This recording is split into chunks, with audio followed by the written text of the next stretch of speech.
කොත්තු රොටි නැත්නම් කොත්තු නිෂ්පාදනය කළා බෙදා හරින රෙස්ටොරන්ට් එක තමයි මේ සිදුවීම සිද්ධ වෙන්නේ. තාම එකට වචනයක් දාලා තිනවා සේල් එක 70000. එක බිලක්වත් තාම වැටිලා නැහැ. මේ මාතෘකාව අපි කතා කර ඉන්නේ. Inside order take. හැබැයි අපිට මේ જાති කොත්තුකුත් තියෙනවා. වචන සමුදායක් තියෙනවා මේ සේල්ස් අය කමියුනිකේට් කරන. එක්ක පුතේ, එක්ක කෙල්ලෝ. තමයි පිටට තට්ටුවක් දාලා කොහොමද බන් සේල් එක? ඒ කල්චර් එක අපි ආරක්ෂා කරන්න ඕන. මේ කල්චර් එක මතුවෙන්න දෙන්න හොඳ නැහැ. ඕගොල්ලෝ ඉන්සයිඩ් ඕඩර් ටේක් නම් මේ මාතෘකාව ඉතාම හොඳයි. ඔබ කිව්වොත් 4 දෙනෙකුට වඩා කන්න පුළුවන්. ඇත්තටම 4 දෙනෙක් කාලා ටිකක් ඉතුරු වෙනවා. අලුත් දේවල් පාරිභෝගිකයට හඳුන්වා දෙන්න. ඒකට හේතුව පාරිභෝගිකයා සියලුම දේ දන්නේ මේ මාළුපාන්ගේ විශේෂත්වය මේකයි. මේක රුපියල් 10ක් වැඩි ඒකයි. ඒක නිසා මේ රැකියා ශ්‍රේෂ්ඨය අපි ආරක්ෂා කරන්න ඕන. කතා කරගෙන සිටි මාතෘකාව තමයි diversity of personal selling කියන එක. නැත්නම් diversity of personal selling situation කියන එක. මෙහිදී අපි විස්තර කරා මේ personal selling වල විවිධත්වයක් තියෙනවා කියලා. එතකොට ඒක කැටගරයිස් කරා service selling, development selling විදියට. තේරුණාද? හැබැයි මේ ඉස්සරහදී අපි මේකෙදි විස්තර කරනවා McMurray Arnold's classification එක තුල විස්තර කරනවා group A, group B, group C විදියට. group A විදියට service selling, group B විදියට development selling, ඊට පස්සේ group C විදියට backdoor selling වගේ selling වර්ග කීපයක් කතා කරනවා. ඉතින් මෙතනදී අපි කතා කරේ service selling. මෙන්න මේ service selling තුල McMurray Arnold's classification එක තුල of position මේ position වල classification තුල අපි ප්‍රධාන කොටස් 5කට බෙදුවා. ඒකේ අපි හිටියේ inside order take කියන කැටගරි එකේ. inside order take. එතකොට මේ inside order take කියන කැටගරි එකේ අපි කතා කරා කොහොමද මේක සිද්ධ වෙන්නේ. මේ මෑත සිදුවෙච්ච සිදුවීමක් සමග මට නැවත හිතුණා ඔයගලන්ට මේක මතක් කරලා දෙන්න. මේ inside order take නැත්නම් wait on customer. මේ customer කෙනෙක් එනකම් බලන් ඉන්න counter එකේ ඉන salesmanලා මොහොන පහපු ගැටලුවක් ගැන ඇත්තටම මේ දවස්වල සමාජ මාධ්‍ය තුල හරි ප්‍රසිද්ධයි. ඒකෙදි ඔයගොල්ලෝ දකින්න ඇති මේක මේ කොත්තු රොටි නැත්නම් කොත්තු නිෂ්පාදනය කළා බෙදා හරින රෙස්ටොරන්ට් එක තමයි මේ සිදුවීම සිද්ධ වෙන්නේ. එහිදී මේ කවුන්ටර් සේල්ස්මන්ලාට මූණ පාන්න වෙච්ච ගැටලුවක් ගැන එහි චාමන් වෙන්න ඕන මට හිතෙන්නේ චාමන් සමග වෙච්ච ප්‍රශ්නයක් යනවා. ඉතින් මෙතනදී මම හයිලයිට් කරගත්ත මේ අය මූණ පාන ගැටලුවක් තමයි. මොකද මේ අය කස්ටමර් කෙනෙක් එනකන් බලන් ඉන්නවා සේල්ස් කරන්න. හැබැයි ෆීල්ඩ් සේල්ස් ගත්තොත් එහෙම නෙවෙයි. ඒ අය කස්ටමර්ස්ලා හොයාගෙන යනවා. ඉතින් මෙතනදී මම හයිලයිට් කරගත්තා තාම එකට වචනයක් දාලා තිනවා සේල් එක 70000ද. හරිද? උඹලා එකෙක්වත් සේල්ස් කරන්නේ නැද්ද? තව එක බිලක්වත් නැහැනේ. බිල් වැටෙන්නේ නැද්ද? කැන්සල් බිලක් දැම්මොත් අතින් ගෙවන්න කියලා කියනවා. එක කාඩ් මැෂින් සේල් එකක්වත් කර නැහැ 8 වෙනකොට. අලුත්ජම කිරිබත්ජොට එක බිලක්වත් තාම වැටිලා නැහැ. එතකොට දැන් මේ බිල් වැටිලා නැහැ කියලා මේක බොහොම නොගැලපෙන වචනකින් නැත්තම් මිනිස්සුන්ට නොගැලපෙන වචනකින් වචන දාලා බොහොම අමානුෂීය ලෙස මේ සේල්ස් ස්ටාෆ් එකට මේ අයිතිකරු විසින් මං හිතන්නේ අන වීඩියෝස් තමයි මේ යන්නේ. ඉතින් මම සෝෂල් මීඩියා තුලින් තමයි දැක්කට පස්සේ මට තේරුණේ මේ මාතෘකාව අපි කතා කර ඉන්නේ ඉන්සයිඩ් ඕඩර් ටේක්. මෙතනදී අපිට තියෙන ගැටලුව තමයි මේ ඉන්සයිඩ් ඕඩර් ටේක් කෙනෙක් බාණ්ඩ විකුණන්නේ කස්ටමර් ආවට පස්සේ. ඉතින් මේ ලෙසන් එකේදී අපි කතා කරා ඒගොල්ලෝ ඇවිල්ලා යම් දෙයක් ඉල්ලුවොත් මොනවා හරි මම කතා කරා මාළු පාන් දෙකක් ඉල්ලන රුපියල් 100. ඉල්ලුවොත් මාළු පාන් දෙකක් දීලා අපි ගත්තොත් රුපියල් 200ක් මං ඇහුවා සේල් එක කීයද කියලා රුපියල් 200යි කියලා බොහෝ අය කියන. හැබැයි සේල් එකක් කරලා නැහැ. එයා ඕඩර් එකක් කම්ප්ලීට් කරලා සල්ලි අරගෙන තිනවා කවුන්ටරේට. නැත්තම් එතන ව්‍යාපාරෙට. හැබැයි සේල්ස් කරනවා කියන්නේ මේ ඉන්සයිඩ් ඕඩර් ටේක් කෙනෙක් කස්ටමර්ට එහි තියෙන අලුත් භාණ්ඩ හඳුන්වා දෙන්න ඕන. අලුත් භාණ්ඩ හඳුන්වා දෙන්න ඕන. හඳුන්වා දීලා ඒ භාණ්ඩ විකුණන්න. සමහරක් වෙලාවට ඕගොල්ලන්ට කියන්න පුළුවන් දැන් මේ කොත්තු රොටි ගන්න එන කෙනෙක් රුපියල් 700කට එයා කොත්තුවක් ඉල්ලනවා. ඉල්ලුවාම ඔයාට පුළුවන් ඒක දීලා රුපියල් 700 ගන්න. ඉල්ලුප එක දීලා. හැබැයි ඔයාට කියන්න පුළුවන් අපි ගාව මේ જાති කොත්තු සර් තින සර් ඊට ඉස්සෙල්ලා අපි මේ 700ට තියෙන කොත්තුව ගෙනිච්චද? ඔව් මම කීපත කරන් ඉඳලා කොත්තුවද. හැබැයි සර් අපිට මේ જાති කොත්තුවකුත් තියෙනවා. ඒක මේ වගේ. ඒක මේ බෙනිෆිට්ස් පාරිභෝගිකයට ලැබෙනවා. අපිට මේක චිකන් ප්‍රමාණය වැඩි, චීස් ප්‍රමාණය වැඩි, බර ප්‍රමාණය වැඩි, ඊට අමතරව ස්පයිසි ටේස්ට් එක වැඩි, මොනවා හරි විශේෂාංග benefits පාරිභෝගිකයට ලැබෙනවා. ඒක කියලා සාද මේක try කරන්න. මේක රුපියල් 1200යි සර්. හැබැයි 4 දිනකට විතර මේක සෑහෙනවා. මම දන්නේ නැහැ. මම කියන්නේ එහෙම කියන්න බෑ. ඒතකොට සමහරකට ඔයා කියන නිසා දෙන්නකෝ. එහෙම වුණොත් අපි හිතමු 700 කොත්තුවක් 1200කට යා මේ විදිහට ප්‍රොමෝට් කරා කියලා.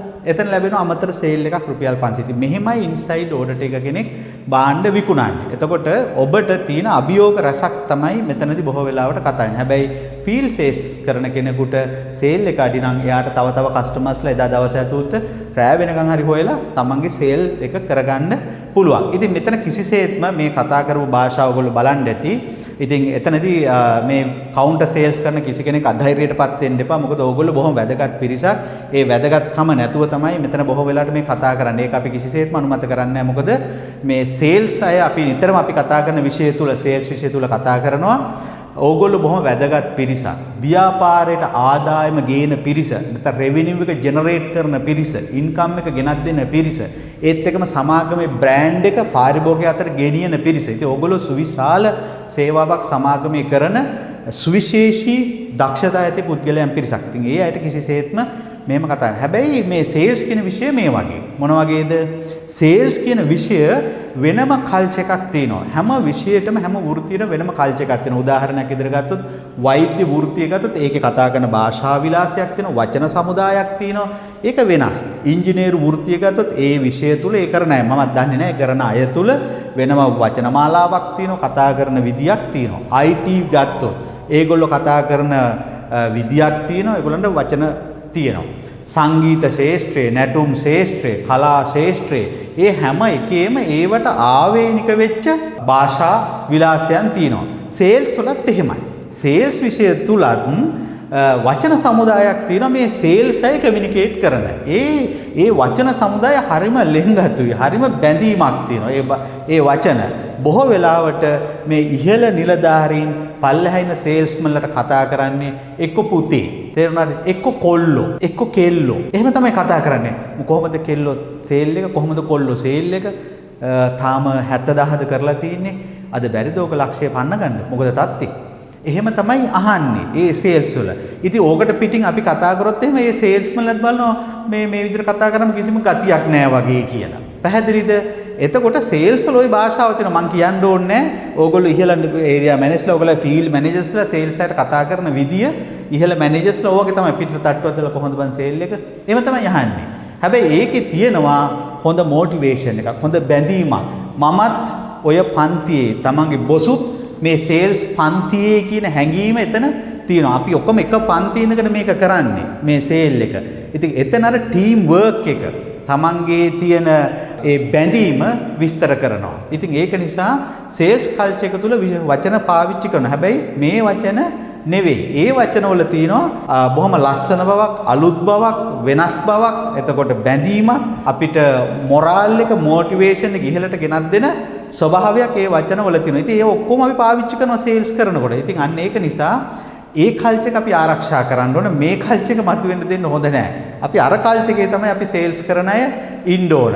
ඉතින් ඒක නිසා ඕගොල්ලෝ ඉන්සයිඩ් ඕඩර් ටේක නම් මේ මාතෘකාව ඉතාම හොඳයි. ඔබ සේල්ස් කරන්නේ කොහොමද? එතකොට ඔබ කස්ටමර් කෙනෙක් ආවම ඔබගේ සේල් එක ඔබ වැඩි කරගන්නේ කොහොමද? මම උදාහරණ විදියට කිව්වොත් මම බොහෝ වෙලාවට මේ කවුන්ටර් සේල්ස්මන්ලා, හැබැයි සාමාන්‍ය ඔය ෆේසි ෂොප් වල, ඔය වගේ රෙස්ටුරන්ට් වල ටිකක් දැකලා අඩුයි සේල්ස් ඉන්න අය සේල්ස් ටිකක් ප්‍රොමෝට් කරනවා. හැබැයි ඕගොල්ලෝ යන්නකෝ ඉලෙක්ට්‍රොනික ෂොප් වල ටීවී එකක් ගන්න යන්න, වොෂින් මැෂින් එකක්, ෆ්‍රිජ් එකක් ගන්න යන්න. ඒ වගේ තැනකට ගියාම ඒ සේල්ස් වල හරිම දක්ෂයි. ඉතින් අඟල් 32 ගන්න ගියොත් අනිවාර්යෙන් 55 තමයි අපිට විකුණන්නේ. 48වත් විකුණනවා. තේරුණාද? ෆ්‍රිජ් එක ලීටර ඔය 200 වගේ එකක් ගන්න ගියොත් 351ක්වත් අපිට විකුණනවා. මොකද මට එහෙම අත්දැකීම් දෙනවා. හැබැයි ඒගොල්ලෝ අපිට අපේ රික්වයර්මන්ට් එකට අපිට බෙනිෆිට් එක කියලා විකුණන්නේ. සර් අඟල් 32 මේ ප්‍රමාණය සර් මෙච්චර දුරකින් නම් මේක බලන්න අමාරුයි. ඒතකොට මේක ටිකක් පොඩි මේස් එක වගේ තියලා බලන්න පුළුවන්. හැබැයි සර් ලිවිං රූම් එකට සාමාන්‍ය මෙන්න මේ වගේ සයිස් එකක් යන්නේ. මේකේ මේ වගේ පහසුකම් තියෙනවා. මේ වගේ බෙනිෆිට්ස් ගන්න පුළුවන්. ඒක නිසා අත මේ මිලේ රුපියල් 15000ක 20000ක වෙනසක් තිබුණාට සර් අවුරුදු 5ක් 10ක් තව මේක ඉහට පාවිච්චි කරන්න පුළුවන්. ඒ බෙනිෆිට්ස් කියලා ඒ අය මේ ප්‍රොඩක්ට් එක විකුණන. ඇත්තටම ගෙනල්ලා හයි කරාට පස්සේ තමයි තේරෙන්නේ අම්මා අර අකල් 32 ගෙනන මේක චුට්ටික් විතර නෑ. හැබැයි මේක ගෙනාවු නිසා ගෙදර පිරීලා ගෙදරට එන අය අහනවා කොහෙන්ද ගත්තේ අහනවා. ඉතින් කස්ටමර් සැටිස්ෆයි. ඉතින් ඒක නිසා ඔයගොල්ලෝ බඩු විකුණන්න බාණ්ඩ හඳුන්වා දෙන්න පාරිභෝගිකයට බය වෙන්න එපා. මොකද ඇත්තටම ඔයගොල්ලෝ කවුන්ටර් සේල්ස් පේසි ෂොප් එක ඔය කොත්තු විකුණන රෙස්ටෝරන්ට් එක වැඩ කරනවා නම් අලුත් දේවල් පාරිභෝගිකයට හඳුන්වා දෙන්න. ඒකට හේතුව පාරිභෝගිකයා සියලුම දේ දන්නේ නැහැ. ඕක ඇතුලේ තියෙන හැමදේම දන්නේ නැහැ. මාළුපාන් වෙනස් මාළුපාන් එකක් තියෙන්න පුළුවන්. ඒක ඇතුලේ තියෙන දේ හැමෝම දන්නේ නැහැ. ඉතින් ඔබ කියනවා මේ මාළුපාන්ගේ විශේෂත්වය මේකයි. මේක රුපියල් 10ක් වැඩි ඒකයි. මේ කොත්තු රුපියල් 200ක් වැඩි වෙන්නේ ඒකයි. හැබැයි මේ බෙනිෆිට් එක ඔබට ලැබෙනවා පාරිභෝගිකයට. ඉතින් ඒක නිසා ඔබ බාණ්ඩ විකුණන බාණ්ඩ හඳුන්වා දීම කරන්න. එතනදී පාරිභෝගිකයා ඔබ කියපු දේ බාණ්ඩ පාරිභෝජනයේදී ලැබුණොත් ඔබ කිව්වොත් 4 දිනකට වඩා කන්න පුළුවන්. ඇත්තටම 4 දිනක් කාලා ටිකක් ඉතුරු වෙනවා. එතකොට අර පාරිභෝගිකයට මතක් වෙනවා එතන සේල්ස් කවුන්ටරේ හිටපු සේල්ස්මන් මන්ට කිව්වා සර් මේක 4 දිනකටත් වඩා කන්න පුළුවන්. එතකොට එයා දන්නවා ඔයා ඇත්ත කියලා මේ ප්‍රොඩක්ට් එකට ගාණක් අය කරලා තියෙන්නේ. වෙනතට වඩා රසයි. වෙනතට වඩා ඒකේ අන්තර්ගත දේවල් ප්‍රමාණය වැඩි. එතකොට මේ දේවල් ඕගොල්ලෝ කතා කරලා බාණ්ඩ විකුණන්න උත්සාහ කරන්න ඕනේ. ඉතින් ඉන්සයිඩ් ඕඩර් ටේක කෙනෙක් කිව්වහම එතන ඉන්න සේල්ස්මන් එන පාරිභෝගිකයාට බාණ්ඩ විකුණන්න ඕගොල්ලෝ උත්සාහ කරන්න ඕන. බාණ්ඩ හඳුනා දීම. ඉතින් ඒක නිසා මේ වගේ පොඩි ඉන්සිඩන්ට් එකක් වුණා කියලා ඕගොල්ලෝ පස්සට යන්න හොඳ නැහැ සේල්ස් කරන අය. මේ සේල්ස් ශ්‍රේෂ්ඨය අපි දියුණු කරන්න තමයි මේ හැමදේම කරන්නේ. මේක ඉතාම හොඳ රස්සාවක්. ඉහළට යන්න පුළුවන් රස්සාවක්. හොඳ ප්‍රතිඵල නෙලා ගන්න පුළුවන් රස්සාවක්. ඔබ ඉහළට ඔසවලා තියෙන රස්සාවක්. අපි නිතර මගේ දේශනවල මම නිතරම කියන දෙයක් තමයි මේක ඉතාම හොඳ රස්සාවක්. ඕගොල්ලන්ගේ ජීවිත අරමුණු ලයිෆ් ඔබ්ජෙක්ටිව්ස් ඇචීව් කරගන්න තියෙන හොඳම රැකියාවක්. ඒක නිසා මේ රැකියා ශේෂ්ත්‍රය අපි ආරක්ෂා කරන්න ඕන. මේ වගේ පොඩි ඉන්සිඩන්ට් ආවට අපි ඒවා ගණන් ගන්න අවශ්‍ය නැහැ. අපි ඒකෙන් ගත යුතු දේ අරගෙන ඒ දේවල් අරගෙන අපි මේ ශේෂ්ත්‍රය දියුණු කරන එක තමයි අපේ වගකීම වෙන්නේ.